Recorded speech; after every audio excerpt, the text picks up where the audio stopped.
On va commencer notre cours. Le cours d'aujourd'hui est pour les Shah Tova pour Étoile Kochava Batsara. Une grande réussite dans tous les domaines et bien sûr à la mémoire de monsieur et de madame Kahn.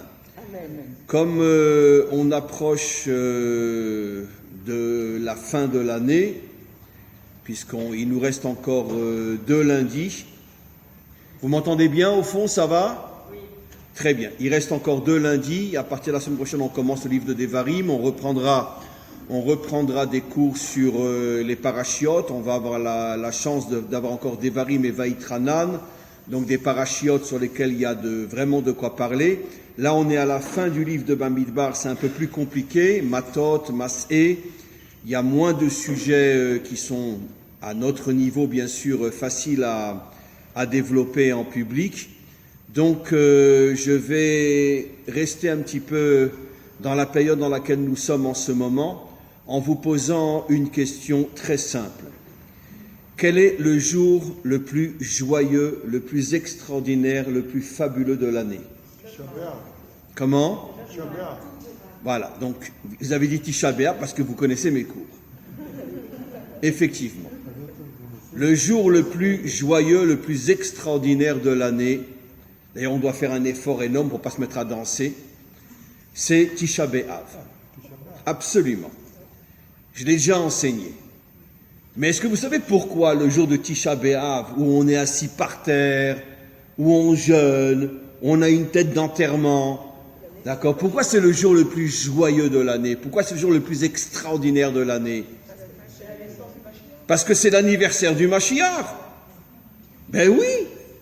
Et un jour anniversaire se fête dans la joie. Ben, nos maîtres nous enseignent quand même qu'au moment où Titus est rentré dans le Saint des Saints pour brûler le temple, au même moment, on entend un enfant qui naît dans la Haute-Galilée. C'était où d'ailleurs ? Dans quelle ville c'était ? Où il est né le Mashiach ? Il est né à Tzfat, bien évidemment. Bien sûr qu'il est né à Tzfat. Au même moment, on entend un enfant qui hurle parce qu'il est en train de naître, et nos maîtres nous enseignent une tradition millénaire qui dure depuis plus de 2000 ans, comme quoi la première fois que le Mashiach est né dans ce monde, c'était au moment où le 2e temple a été détruit. Il est né à ce moment-là. Et donc, chaque 9 Av, c'est son jour anniversaire. Un jour anniversaire, on est triste ou on est joyeux ? On est joyeux, surtout le jour anniversaire du Mashiach. D'où on sait, il y a une preuve que j'ai déjà expliquée des milliers de fois, d'où on sait que le Mashiach, à part le fait que nos maîtres nous le disent, mais d'où on sait qu'il est né la première fois à Tisha B'Av, le jour de la destruction du 2e temple, d'où on le sait, parce que je vous ai expliqué que la valeur numérique de Tisha B'Av, 9 B'Av, Gematria, David. 9 plus B, 2, plus Aleph, 1, plus B, 2, ça fait 9 plus 5, 14, 14 Gematria, David. Et comme on le sait, le Mashiach est le Gilgoul de David Améler, qui est lui-même le Gilgoul de qui ? De Esav, qui est lui-même le Gilgoul de qui ? De Caïn, qui est lui-même le Gilgoul de qui ? Du serpent. Le Mashiach, c'est le serpent. Ben oui, c'est pour ça que la valeur numérique du Nachash, valeur numérique, Mashiach. Bon, mais le serpent n'était pas un serpent, vous le savez bien. C'était une créature et qui est arrivée à séduire Chava. Nos maîtres nous disent, excusez-moi mesdames, c'est pas de moi, que toutes les femmes par rapport à Chava étaient comme une guenon par rapport à une femme. Et même Sarah par rapport à Chava était comme une guenon par rapport à une femme. Donc vous imaginez la beauté de Chava. C'est normal, c'est une création divine. Et pourtant le Nachash est arrivé à la séduire. Donc vous imaginez que c'était pas un serpent, bien évidemment, qui va prendre des... C'était un très beau playboy. Et donc il est arrivé à la séduire. Et le bon côté du Nachash va recevoir son tikkun au fur et à mesure. D'abord, le Nachash se réincarne dans Caïn, Caïn dans Esav, Esav, bon, il y a eu d'autres, mais je ne les cite pas, Esav dans David et David dans Mashiach. Ce qui veut dire que le Mashiach a pour valeur numérique Nachash, pour nous faire comprendre que le Mashiach, c'est le tikkun, la réparation de celui qui a fait tomber le monde, c'est celui qui doit le réparer. On comprend, c'est logique. Tu as fait tomber le monde, ben répare-le. Donc ça va prendre des millénaires, mais il va le réparer. Et donc, le Mashiach, en tant que Mashiach véritable, il était déjà venu sous la forme de David, mais David n'était pas encore vraiment le Mashiach. Mais la première fois que le Mashiach vient avec le potentiel de pouvoir délivrer le monde, c'est il y a donc 2000 ans, au moment où Titus rentre dans le Saint des Saints et détruit, brûle le Saint des Saints et détruit le Beth Amikdash. Et à ce moment-là commence l'exil qui dure depuis à peu près 2000 ans. Alors maintenant, bien évidemment, quand je dis que c'est un jour de joie, je suis très très sérieux. Mais le problème, c'est que c'est une joie qui doit être une joie intérieure. D'accord ? Il faut qu'on arrête de se la jouer en montrant une tête d'enterrement à Tisha B'Av. Arrêtons ces comédies. D'accord ? Parce que malheureusement, beaucoup de ceux qui enseignent la Torah ne connaissent pas les secrets de la Torah, donc nous enseignent uniquement l'aspect extérieur, mais oublient de nous enseigner l'aspect profond. C'est vrai que le temple a été détruit à Tisha B'Av. C'est la raison pour laquelle extérieurement on doit montrer une certaine tristesse, mais intérieurement on doit éprouver une joie énorme parce que c'est le moment où le Mashiach est né. Alors maintenant j'ai juste une question, deux questions qui sont la même question. Et pourquoi naît-il à un moment où, vu de l'extérieur, tout est en train d'être détruit? Deuxième question, pourquoi naît-il? Et finalement, ça fait 2000 ans qu'on l'attend. Alors pourquoi il est venu il y a 2000 ans? Puisque de toute façon, ça fait 2000 ans qu'on l'attend. Alors, j'ai déjà expliqué de nombreuses fois dans mes cours, entre autres le Bartonora, qui est enterré dans la vallée du Silouan, quand on sort de Shara Eshpa. D'accord? La porte en bas du Kotel, devant nous, il y a tout le village, Vous savez que, je dis toujours, mais c'est important de le redire. Un jour, ça faisait des années que j'étais en Israël, quelqu'un me dit, mais Rav, mais pourquoi on continue à dire Ou benei Yerushalayim?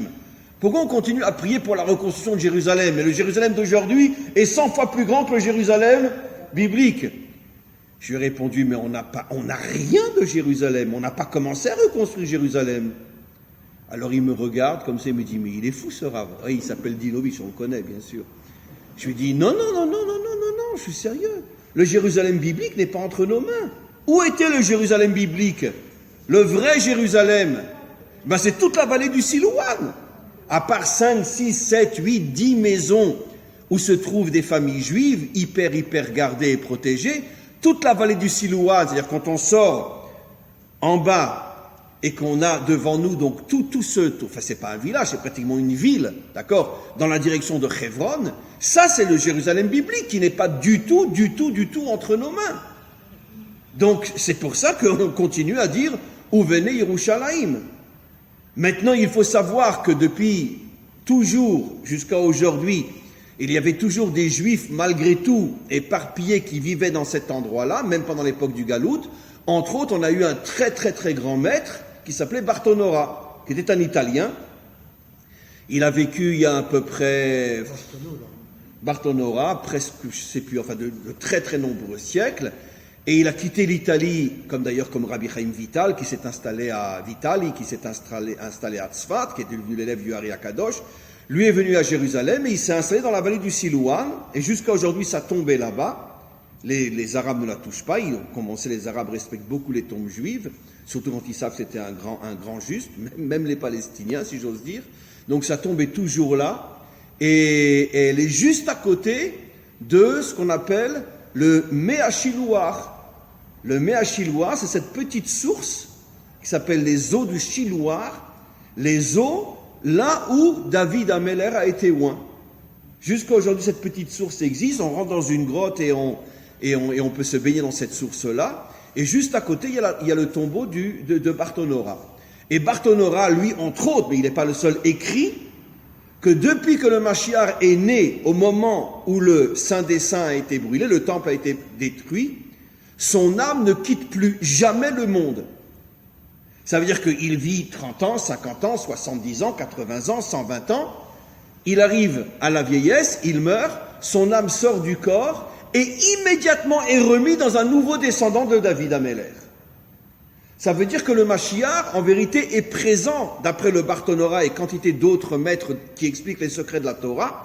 Le Mashiach est présent depuis 2000 ans. Il existe sous une forme réelle, sous une forme physique. Il ne sait pas forcément qu'il est le Mashiach. Il ne sait pas forcément. Ça peut être quelqu'un qu'on croit, ça peut être notre copain, on ne sait pas forcément que c'est le Mashiach. Et il est là, présent dans chaque génération. Pourquoi, disent nos maîtres?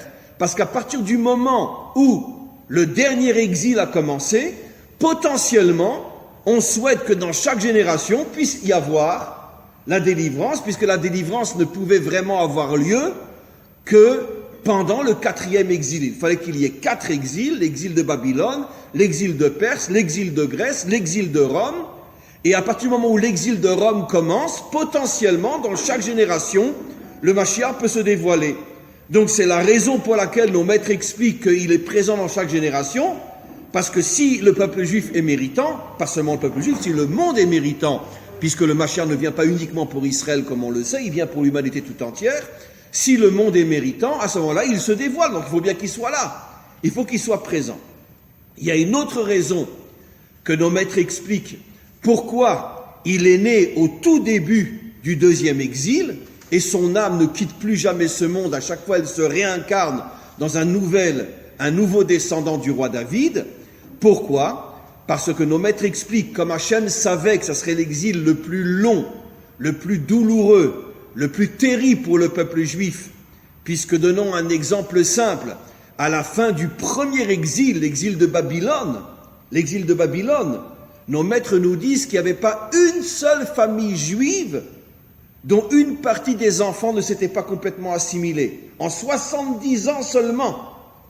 La preuve, c'est que quand on va reconstruire le 2e temple, le Kohen Gadol qui va être nommé pour inaugurer le 2e temple, pratiquement tous ses enfants étaient mariés avec des Babyloniennes. Le premier Kohen Gadol du 2e temple. Donc il y a eu une assimilation inimaginable, une grande partie du peuple juif a complètement disparu. Donc imaginez-vous après 2000 ans d'exil, bien qu'on sait combien de milliers et de milliers et de milliers, enfin de milliers, on peut parler de millions de juifs qui se sont assimilés en 2000 ans.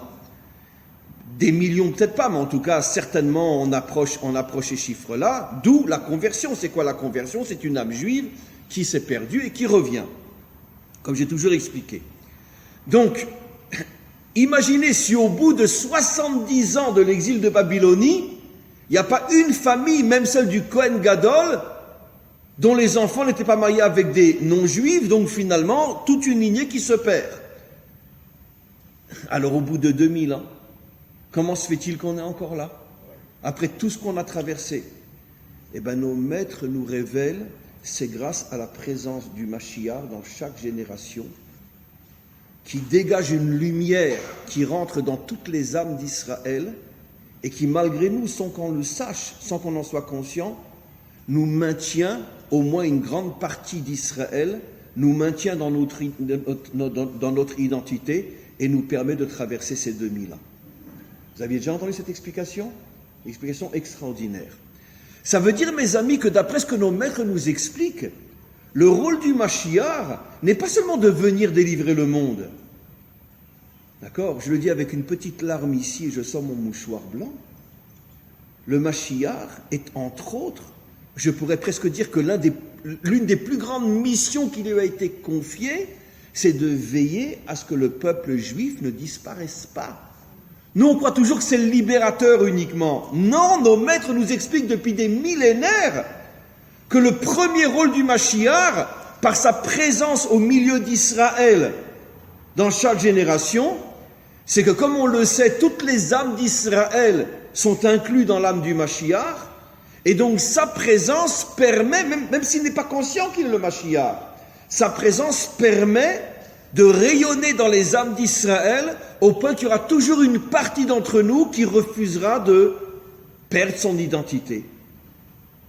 Certainement ceux qui s'assimilent ou qui disparaissent, peut-être qu'eux avaient un trop petit rayonnement du Mashiach, ou peut-être qu'à cause de leurs graves fautes, ce rayonnement a cessé d'illuminer leur âme, mais quoi qu'il en soit, on a traversé l'histoire, on est toujours là. Donc, mes amis, quand finalement il se dévoilera, il ne faudra pas lui dire « Ah, quand même, depuis le temps qu'on t'attend !» Parce que lui nous répondra « Bande d'idiots, si j'étais pas là depuis 2000 ans, vous auriez disparu depuis longtemps. » C'est magnifique, hein? C'est magnifique. C'est magnifique. Donc maintenant, vous avez compris pourquoi il s'est révélé pour la première fois au moment où commence le dernier exil. Pas pour nous délivrer uniquement, parce que la preuve, ça fait 2000 ans qu'on attend qu'il nous délivre. Parce qu'il a une autre fonction qui est aussi importante que la délivrance. Veiller à ce que dans chaque génération, il soit là, et donc automatiquement, sa lumière protège toutes les âmes d'Israël. Est-ce que vous savez, quand il a quitté la terre d'Israël, parce qu'il a grandi, c'est un être humain comme vous et moi, donc automatiquement, il a été exilé. Où il est parti? Quel est le premier pays où il est arrivé quand il a quitté Israël? Une fois qu'il a grandi, j'imagine que les Romains ont dû le prendre comme d'autres, et lui ne savait même pas qu'il était le Mashiach. Peut-être qu'il savait qu'il était de la famille de David, c'est possible. En tout cas, certainement pas qu'il était le Mashiach, puisque, encore une fois, sa fonction n'était pas uniquement de délivrer Israël, c'était d'être présent au milieu d'Israël. Quel est le premier pays où il est arrivé? Non. Cuando se come aquí? Quand c'est qu'on mange? C'est en espagnol. Cuando se come aquí? Cuando, quand, se come, va venir aquí, le manger. Cuando se come aquí? Oh, très bien. D'où j'ai appris cette phrase-là, Cuando se come aquí? Parce que vous dansiez. Mais non, dans Lucky Luke. Dans Lucky Luke, il y a un passage où il est avec des Espagnols, ils disent Cuando se come aquí. Bon, ça c'est quand j'avais 12 ans, 11 ans. Hein. Cuando se come aquí. Depuis, j'ai pas oublié, c'est la seule phrase en espagnol que je connais, Cuando se come aquí. Très bien. Et donc, il est parti en Espagne. D'où on sait qu'il est parti en Espagne? Parce que Rachi dit clairement à la fin du prophète Obadiah que la famille royale de Yehuda a été exilée en Espagne. Comprenez? C'est pour ça qu'on n'a plus aucun doute qui sera le Mashiach et qui sera l'âne. Le Mashiach sera Sfarad et l'âne sera Ashkenaz. On n'a plus aucun doute. Comment? Voilà. Et donc, il est parti en Espagne. Maintenant, vous comprenez pourquoi? Qui a reconstruit Tzfat? Les Espagnols, les Juifs après l'Inquisition. Une partie, comme ils ont vu que toute l'Europe était fermée, une partie s'est dit, bon ben alors, et si déjà perdu pour perdu, essayons de repartir en Eretz. Et ils sont arrivés à Tzfat. Comment? Non, celui c'est un Autrichien. Ah, d'origine, Sfarad, oui, comme le Baal Shem Tov.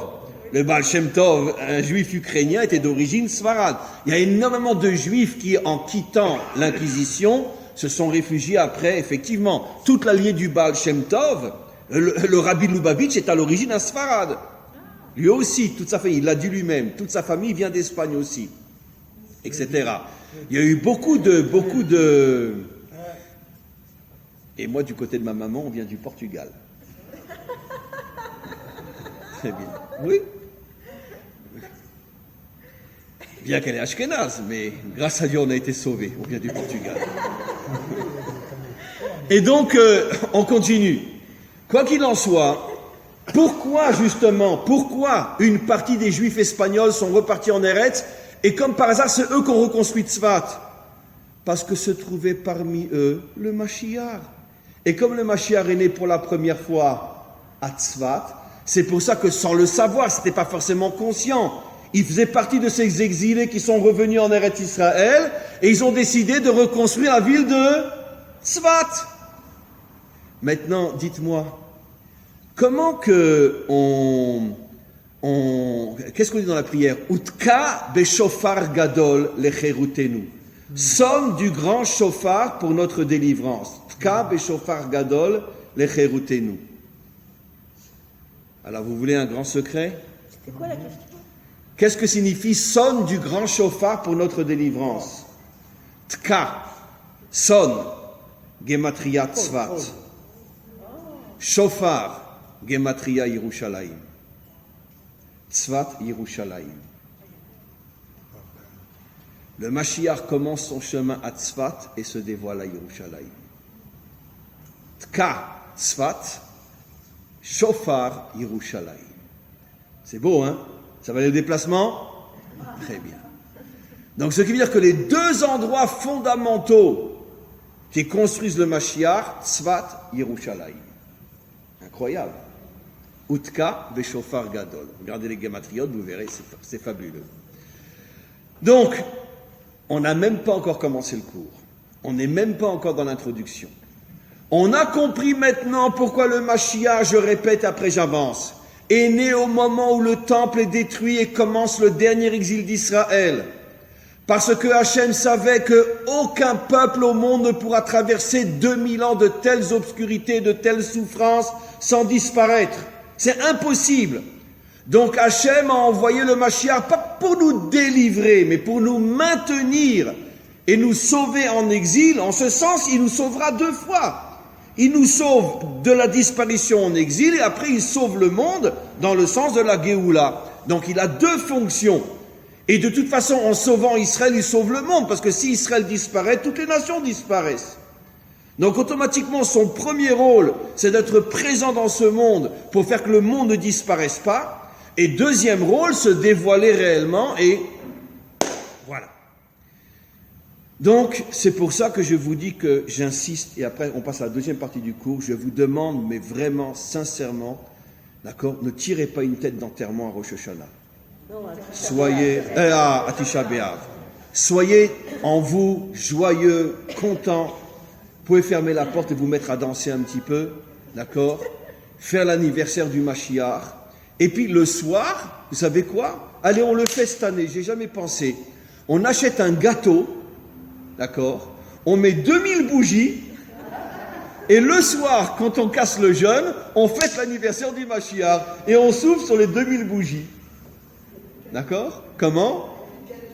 Il n'y a plus de gâteau après. Chacun son gâteau et on souffle. Voilà. Bon, les amis, on a vu quelque chose de très très très important, mais on va maintenant essayer de revenir en arrière. Tisha B'Av, vous le savez, mais ce n'est pas la réponse définitive. Ça a commencé quand? La Xéra de Tisha B'Av, le décret que malheureusement on devrait vivre Tisha B'Av, 2 destructions de temples et 4 exils, dont le dernier. Les explorateurs, les Méraglim. Les explorateurs. Mais est-ce que les explorateurs qui n'ont pas voulu rentrer en Israël, et donc ils ont pleuré cette nuit-là, et Rachid dit cette nuit-là c'était la nuit de Tisha B'Av, et Hachem nous a dit, puisque vous avez pleuré pour rien, eh bien vous serez punis pour oui quelque chose, ces 2 nuits-là, 2 Tisha B'Av, première destruction de temple, deuxième destruction de temple, 4 exils à Tisha B'Av. D'un autre côté, Tisha B'Av veut dire David. Mais bon, il y a le côté extérieur, le côté intérieur. Comme on le sait, c'est toujours dans une grande obscurité que se cache une grande lumière. Mais avant les explorateurs, on va remonter.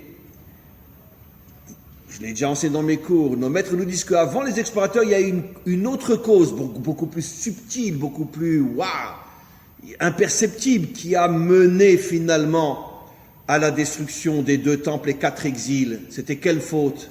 La brisure des tables par Moshe. C'est juste. Il y a eu la faute du veau d'or, 100%. Et avant la faute du veau d'or, il y a encore une autre faute. C'est juste. Les explorateurs, le veau d'or, encore avant le veau d'or, bien avant le veau d'or, il y a eu une autre faute dont le Zohar dit clairement que c'est l'une des étapes fondamentales qui va amener aux 4 exils d'Israël.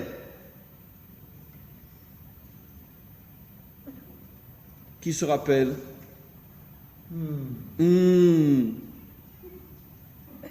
Comment on dit quando se come aquí en italien?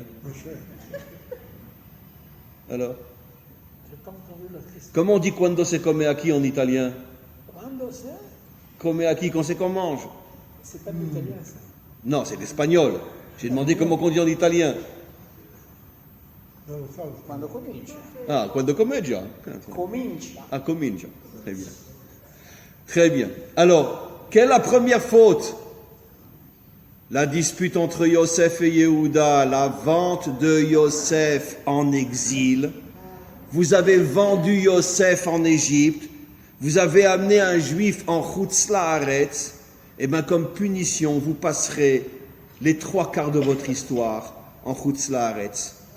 Depuis combien de temps on a été créé? 4000 ans. Combien de temps on a passé en exil sur 4000 ans? 3000. Combien de temps on était sur notre terre? 1000 ans. De Yahushua à la destruction du premier temple, 1000 ans. Bon, à 200, 300, 400 ans près. 1000 ans. Après, on va en Babylonie. Après, on revient avec Ezra. Combien de Juifs reviennent avec Ezra? 2-3%. Combien de Juifs restent en Babylonie? 97%. Ce qui veut dire que ça fait 3000 ans qu'on est en exil. 3000 ans qu'on est en exil. Et après, ceux qui sont revenus avec Ezra, 410 ans après, sont à nouveau exilés, surtout en Europe, etc., par les Romains. Mais sachez, et tous ceux qui étaient en Babylonie, qu'est-ce qu'ils sont devenus, les 97% qui ne sont pas revenus en Israël? Eh bien, les Juifs de Babylone, le Talmud de Babylone, les Juifs en Perse, puisque qui c'est qui a détruit la Babylonie? Ce sont les Perses. Et donc beaucoup de Juifs sont après partis en Perse parce que Cyrus était très très pro-juif, c'était le Trump de l'époque. Et donc c'est comme ça qu'on retrouve l'histoire de Mordechai et de Esther qui sont à Shushan, la capitale de Perse à l'époque. Très bien. Et puis après, à partir de la Perse, ils sont partis où? Ben quand tu es en Perse, tu vas où après? En Turquie? Ben oui, mais énormément, et bien sûr. La Turquie a toujours été un réservoir énorme de communautés juives. De Perse, ils sont partis en Syrie, en Turquie, ils sont partis aussi en Arménie. Et puis, je vais vous apprendre quelque chose. D'accord? Vous aimez la guitare? Qui joue bien la guitare? À part les Espagnols. Les Tziganes. Eh bien, les Tziganes sont tous d'origine juive. Bien sûr. Et ils le savent d'ailleurs. J'ai rencontré déjà pas mal de Tziganes en France et ailleurs qui m'ont raconté leur histoire d'origine juive. Et c'est l'une des raisons. Il y en avait un autre qui le savait que les Tziganes étaient d'origine juive. Il s'appelait comment? Hitler. Parce que vous ne posez pas la question, mais qu'est-ce que les Tziganes ont fait dans les camps de concentration? Mais qu'est-ce qu'ils ont fait à Hitler? Qu'est-ce qu'ils ont fait? Parce que Hitler savait que les Tziganes étaient à l'origine tous des milliers de Juifs qui avaient abandonné le judaïsme et qui après sont devenus des Tziganes. Aujourd'hui, ils ne sont plus juifs, mais à l'origine, les Tziganes sont d'origine juive. Et la plupart des Tziganes le savent et le disent même fièrement. Comment?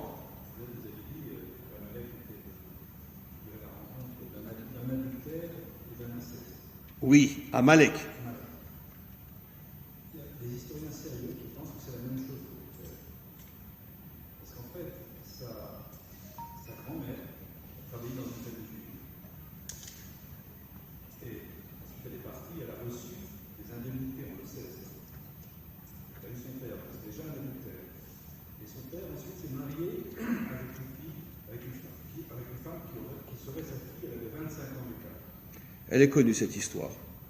Elle est connue comme quoi Hitler serait lui-même l'enfant d'une double faute sexuelle. Un adultère, il semblerait que sa grand-mère a été avec quelqu'un. Oui, malheureusement c'était un juif. La grand-mère a été enceinte avec un juif. Et bon, c'est une sale histoire.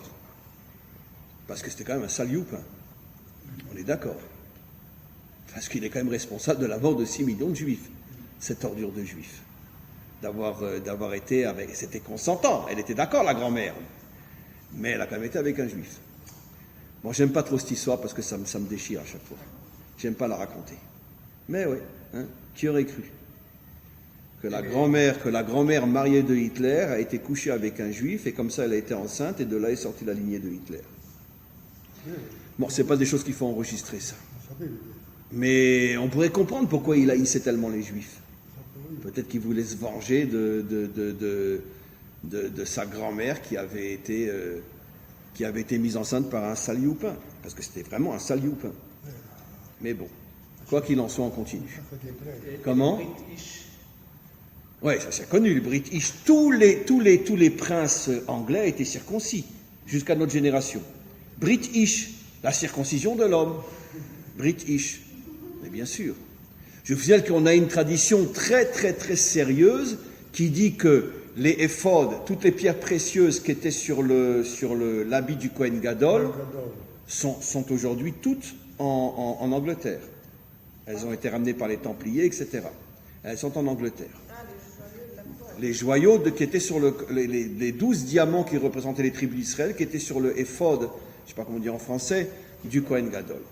Donc, on continue, mes amis, on continue. Qu'est-ce que j'expliquais? Donc, Tzvat, Yerushalayim, Utka, Beshofar.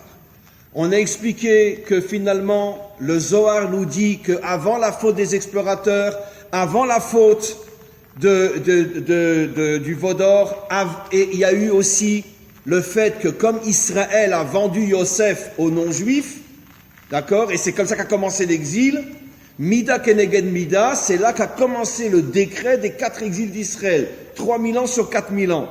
Mais le Zohar va encore beaucoup plus loin. Quand tout a commencé, on l'a déjà vu, quand l'exil d'Israël a-t-il été, on pourrait dire, a commencé à être imprimé dans les mondes d'en haut? La faute de Adam et de Chava. Qu'est-ce qui s'est passé tout de suite après la faute de Adam? Vaïgaresh, il l'a chassé. Et comment est appelé l'exil par les prophètes? Girushim. Ça veut dire quoi Girushim en français? Divorce. Et pourquoi l'exil est appelé divorce? Parce que qui est la femme du bon Dieu? C'est nous. Il n'a pas de chance, je vous dis franchement. Une femme comme nous, il n'a vraiment pas de chance. Mais en tous les cas, il a divorcé 4 fois. À chaque fois, il nous a repris, à chaque fois, il a redivorcé. Il est courageux, je vais vous dire. C'est un sacré mec, parce que 4 fois la même bonne femme avec tous les coups qu'on lui fait, mais bon. Non? De ce côté-là, Molo. Molo? Bon, alors on est une bonne femme quand même? Nous, oui, mais lui, vous ne posez pas la question. Dans un divorce, les torts sont partagés. Ouais. Ouais, sauf si c'est la femme qui trompe son mari, là il est obligé de divorcer. Et je crois qu'on l'a trompé pas mal de fois quand même. Excusez-moi, mais on l'a trompé quand même pas mal de fois, le bon Dieu. Donc là, il est obligé de divorcer. C'est un mari absent aussi. Bon, j'admets, c'est très féminin, sa manière de voir les choses, et surtout... Ouais, bon. Après tout, elle a raison, mince, pourquoi ça serait seulement nous les fautifs? Elle, après tout, comment? Elle trouve que j'ai raison. Ouais, c'est une question qui est très très très connue. Nos maîtres posent la question, comment Hachem peut nous reprendre? Si on l'a trompé, comment il peut nous reprendre? Et c'est une question qui est très connue. Bon, écoutez, c'est très compliqué. Mais quoi qu'il en soit, nos maîtres disent la faute de Adam. Et pourquoi? Parce que comment s'appelle la terre d'Israël? Eretz, un des noms que les prophètes donnent à la terre d'Israël. Eretz HaKodesh, ça c'est connu, la terre sainte. Mais un nom que la plupart ne savent pas, même les juifs. Les nations, pas du tout. Les nations connaissent Eretz HaKodesh, la terre sainte. Mais il y a un autre nom qui est donné par les prophètes. Eretz HaChaim, la terre de vie. Ah oui, En effet, bien sûr, la terre de vie. Je ne sais plus quel prophète. Ça revient dans différents prophètes. Eretz HaChaim, la terre de la vie. Écoutez-moi bien. Et la faute de Adam, qu'est-ce qu'elle a amené? Ah, vous allez avoir une explication là. Elle a amené quoi? Si tu manges de cet arbre, tu amèneras la mort. Donc, si cette faute, elle a amené la mort, et l'humanité jusqu'à aujourd'hui s'est construite sur le fondement de la mort, puisque physiquement on meurt, et puis la mort dans tous les sens du terme, les guerres, les maladies, les violences, la haine, c'est ça l'histoire du monde, c'est la mort. Très bien. Donc automatiquement, puisque la mort est rentrée dans l'ADN de l'homme, mais vous comprenez qu'à partir de ce moment-là, on comprend très bien la faute des explorateurs. Pourquoi ils n'ont pas voulu la terre d'Israël? Parce qu'ils portaient la mort en eux. Et quand tu as la mort en toi, tu ne veux pas la terre de la vie. Ah, je dis que des choses là, je vous laisse réfléchir 30 secondes. Dites-moi, je vais vous poser une question, d'accord? Les explorateurs, oui. Je vais vous poser une question, messieurs, dames, d'accord? Ça fait des millénaires qu'on dit l'an prochain à Jérusalem. Pourquoi on dit l'an prochain à Jérusalem? Parce que surtout pas cette année. L'année prochaine, très bien. Et chaque année, on dit l'an prochain à Jérusalem. Mais surtout pas cette année. Très bien, ok. Mais quoi qu'il en dise, on dit l'an prochain à Jérusalem. On est quand même revenu sur notre terre. Je vous pose une question. Comment se fait-il qu'à l'époque d'Ezra, ce n'est pas 97% qui reviennent? Comment se fait-il que jusqu'à aujourd'hui, la moitié des Juifs sont encore en dehors de leur terre? Pourquoi? Pourquoi quand Herzl a commencé à parler du retour, tous les Juifs se sont opposés à lui, pratiquement. Pratiquement tous se sont opposés à lui. Il est fou, il n'est pas normal, il est malade mental, etc. D'accord? Pourquoi? Pourquoi? Ça fait des millénaires que l'on parle de notre terre. La première parole que Hachem adresse à Abraham, c'est « va vers ta terre ». Les seuls mots que Hachem adresse à Moshe quand il lui parle de la délivrance, « et je vous emmènerai sur une terre où coule le lait et le miel », Hachem ne parle toujours que et uniquement que et absolument que de la terre. C'est la seule chose qu'on entend de lui depuis des millénaires. Et nous aussi, on s'y est mis l'an prochain à Jérusalem. Très bien, mais l'an prochain, pas cette année. J'ai encore des affaires à faire à Neuilly, dans le 16e, dans le 17e, à Los Angeles, à Brooklyn, à Manhattan, etc. Très bien, ok. Très bien. Donc, l'an prochain à Jérusalem. Très bien. Ok. Mais alors, pourquoi on ne revient pas? Pourquoi après l'Inquisition, il y a quelques centaines de Juifs qui sont revenus en Israël et qui ont reconstruit Tzfat? Parmi eux, il y avait le Mashiach. Lui, il ne savait pas quel était le Mashiach, mais il était là. C'est pour ça qu'il a voulu reconstruire Tzfat. Pourquoi tous les autres, finalement, se sont réinstallés où? Où se sont réinstallés surtout les Juifs après l'Inquisition, je l'ai déjà dit? Non, après l'Inquisition. En Turquie et en Corse. Ah oui. 2 Corses sur 3 sont juifs d'origine. 2 Corses sur 3 sont juifs d'origine, il faut le savoir. Ils se sont bien sûr, c'est pour ça qu'il y a beaucoup de conversions chez les Corses, énormément. Ils se sont installés en Corse, c'est le seul pays qui les a reçus qui n'était pas français encore, d'accord? Parce que les Français nous disent, n'annexez pas la Judée et la Samarie, hein. Mais eux, ils ont piqué la Corse, ils ont piqué la Martinique, ils ont piqué la Guadeloupe, ils ont piqué la Réunion, ils ont piqué quoi encore? La Savoie, Nice, etc. Comment? Mais la Corse a été prise de force par les Français. La Corse n'a jamais été française. Comment? Oui, après la guerre. Non, et c'est bravo. Et c'est le seul pays, entre parenthèses, français, d'accord, qui n'a pas dénoncé les Juifs pendant la guerre. Les Italiens aussi, beaucoup ne l'ont pas fait, même qu'ils avaient Mussolini à leur tête. L'Alsace, la Lorraine, etc. Donc après, ils nous parlent à nous de la Judée de la Samarie. Non, mais c'est... Je sais pas. Oui. Quoi? Oui, je sais, mais je suis au courant, bien sûr. Je sais. Non, je dis en Corse, les Corses sont très nationalistes. Très nationalistes. Ils ne laissent pas tellement les immigrés, etc., s'exprimer, etc. Les Corses sont très... Donc, les Juifs, après l'Inquisition, ont été surtout en Turquie et en Corse. Et à partir de la Turquie, après, ils sont montés en Pologne, Russie, etc. Donc, toute la lignée du Baal Shem Tov, toute la lignée des rabbis de Lubavitch sont tous d'origine espagnole. Et ils sont passés, il y a très longtemps, par la Turquie aussi. Ou bien l'exil du Portugal, etc. Donc, je continue. Qu'est-ce que j'étais en train de dire? Vous ne me rappelez pas? Après l'Inquisition, la Corse, et si, etc. Mais qu'est-ce que j'étais en train de parler? Pourquoi ils ne sont pas revenus? Voilà, bien sûr. Pourquoi la majorité des Juifs sont partis en Turquie? Pourquoi ils sont partis? Mais partez en Israël. Mes amis, je vais vous révéler quelque chose d'absolument incroyable. Et croyez-moi, c'est la vérité vraie. Vous savez, nos maîtres expliquent dans leur langage codé que le mal s'attaque toujours de toutes ses forces au bien qui est censé se dévoiler. C'est ce que nos maîtres disent. Plus un homme, kol gadol mechavero, yitzro gadol mimeno. C'est-à-dire que le Yetzer Hara essaye toujours de faire tomber le tov, le bien qu'il y a dans un individu. Ça veut dire que le Yetzer Hara va s'attaquer encore une fois, va essayer de prendre le dessus sur le contraire de ce qui est le bien de l'individu ou d'un peuple. D'accord? Ou d'un peuple.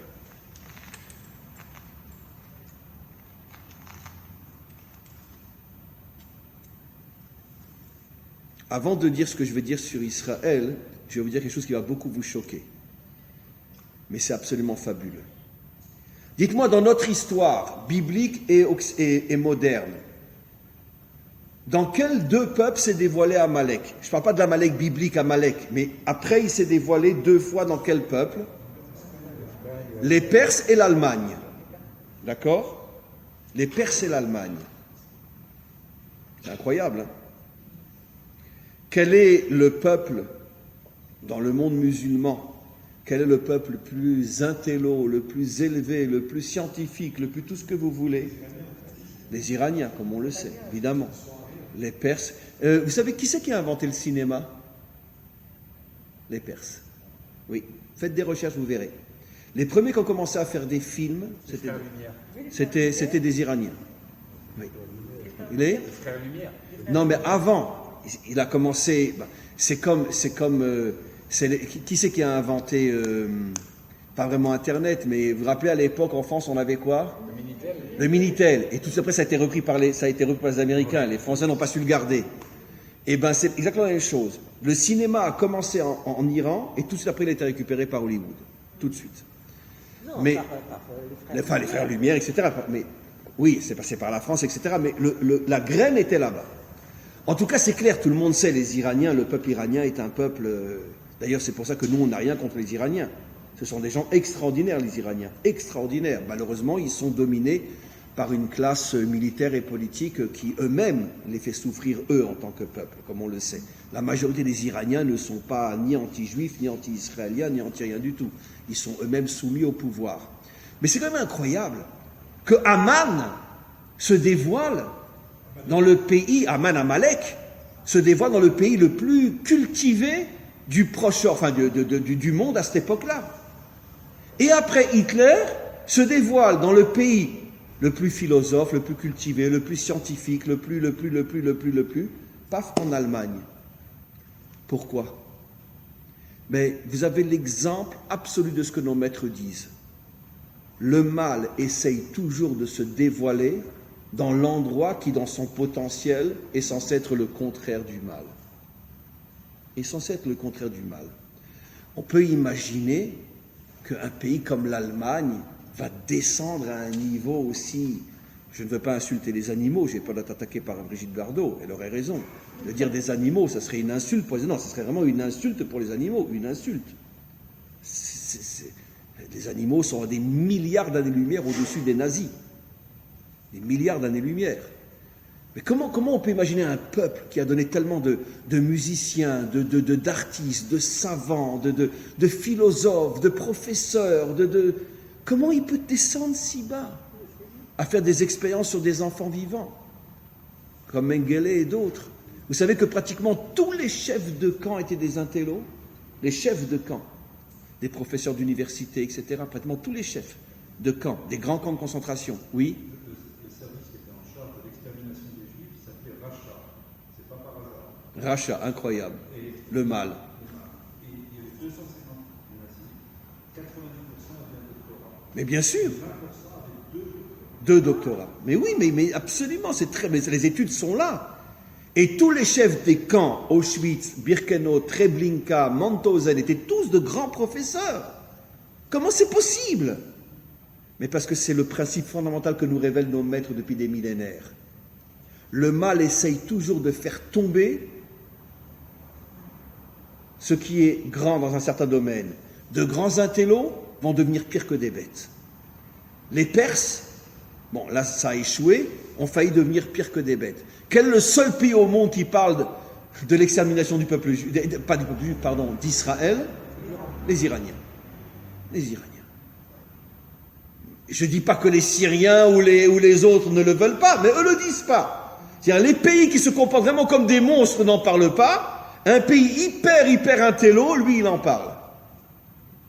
On va sur ce principe. Ben, mes amis, je vais vous révéler quelque chose maintenant. Vous savez pourquoi le peuple juif, ça fait des millénaires qu'il parle de sa terre, et ça fait des millénaires qu'il a un problème à venir y vivre? Pourquoi? Parce que l'énergie de la mort est rentrée dans nos âmes plus que dans n'importe quel autre peuple. Et c'est pour ça que on ne sait pas ce qui se passe quand, je vais le dire dans le langage codé des maîtres d'Israël, quand le serpent, le langage codé, a mordu Chava, il a fait rentrer son venin dedans. Après, je vais le décoder. Et nos maîtres nous disent, ce venin s'est répandu dans toutes les âmes d'Israël. Je traduis maintenant en français. Le venin, c'est la mort, par définition. Et là où ce venin s'est répandu le plus, c'est dans les âmes d'Israël. Maintenant, vous comprenez pourquoi Israël a un mal fou à vouloir revenir sur sa terre de vie? Parce qu'il a été le plus atteint par le venin du serpent. Et il porte la mort en lui. C'est dur à comprendre, hein, mais c'est normal.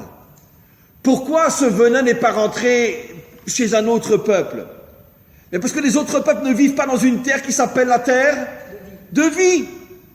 Mais comme le serpent voulait absolument empêcher qu'un peuple puisse s'installer sur la terre de vie, enfin le peuple qui correspond à cette terre de vie puisse s'installer, il a fait rentrer en lui ce venin de la mort.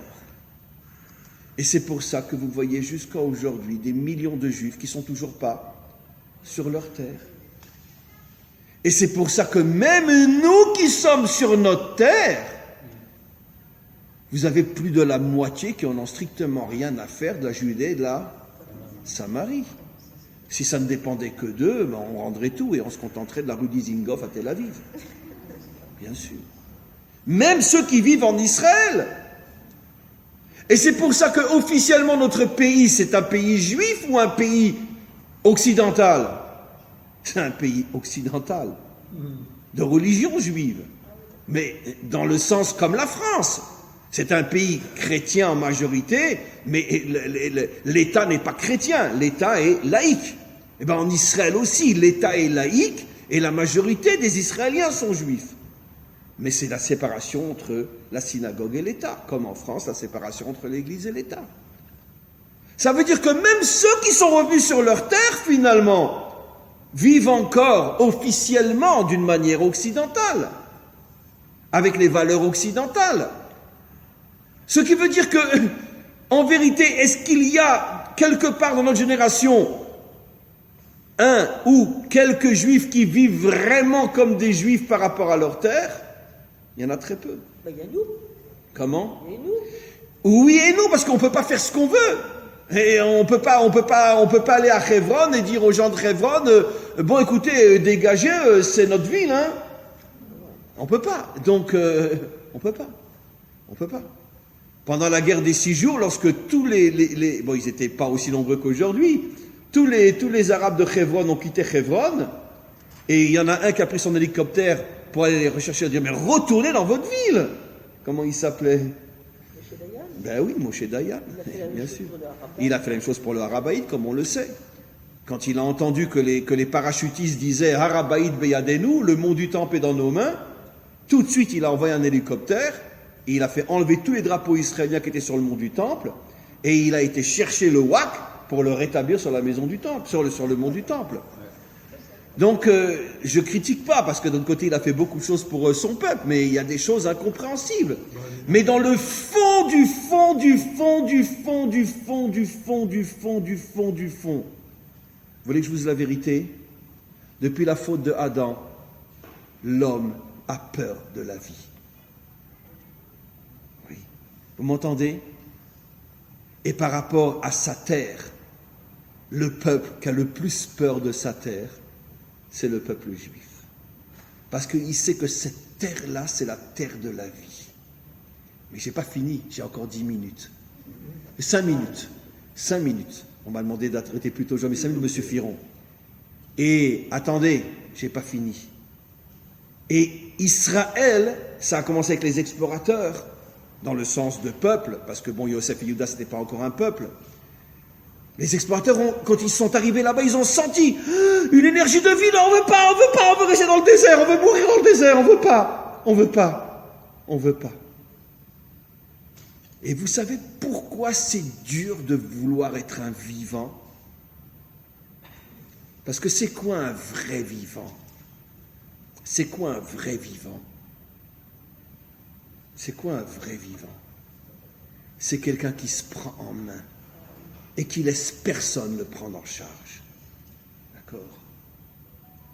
Ça veut dire que un vrai vivant, c'est quelqu'un qui comprend que toute sa réussite ne dépend que de lui et d'Hachem.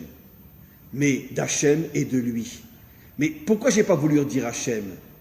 Parce que j'ai trop peur de la compréhension, malheureusement, qui a pris le dessus sur l'humanité tout entière. Mon Dieu, mon Sauveur, alléluia! Non, c'est pas ça le bon Dieu. Non, c'est pas ça. Le bon Dieu, c'est celui qui nous donne les forces de nous assumer. Et que moi, je reconnais que ces forces viennent de lui. C'est un verset explicite. Et tu te souviendras qu'il te donne la force de mener tous tes combats. On a un verset qui nous définit ce que c'est Dieu. C'est dans Devarim. On rentre bientôt. C'est dans Veitranan. C'est lui qui te donne la force de pouvoir être un soldat. Mais le soldat, c'est pas lui, c'est toi qui dois te battre dans ce monde. Et pourquoi finalement c'est tellement dur de quitter la France? Parce que là-bas, il y a les allocations logement, les allocations familiales, on est payé pendant les vacances, et puis s'il y a le corona, on reçoit pratiquement 90% de notre salaire, alors qu'en France, on reçoit 2000 shekels sur 15 000 qu'on en gagnait, en Israël, pardon. Voilà. C'est ça. Et parce que c'est la prise en charge, c'est pas la vie. D'accord? Qui c'est qui nous prend en charge après 120 ans? Eh bien, nos petits verres. Ils nous prennent chaque morceau de peau et puis ils les mettent de côté, ils nous prennent en charge, quoi. C'est quoi un homme mort? C'est un homme qui a besoin d'un Dieu sauveur, qui a besoin d'une société qui le prend en charge, qui a besoin qu'on lui foute la paix, qu'il n'ait pas besoin de travailler. C'est ça un homme mort. Et la terre d'Israël, c'est une terre où si tu ne te prends pas en main, tu vas te faire écraser. Parce que personne ne va bouger son petit doigt pour toi. Et l'homme n'a pas envie de la vie, il n'a pas envie de se prendre en main. Et c'est pour ça que dans notre subconscient, notre peuple sait que s'il arrive en Israël, ça va être très très dur. Et donc il essaye de parvenir, ou s'il essaye de venir, il essaye de reproduire plus ou moins le modèle occidental, le modèle de la mort. Voilà, j'ai terminé. C'est la Gvoura, c'est pour ça que j'en ai parlé dans d'autres cours, que c'est la Gvoura, c'est la force. Donc mes amis, une phrase et j'ai terminé. Nous qui sommes en Israël, nous devons savoir une chose, d'accord? Hachem nous a amenés ici pour être des héros. D'accord?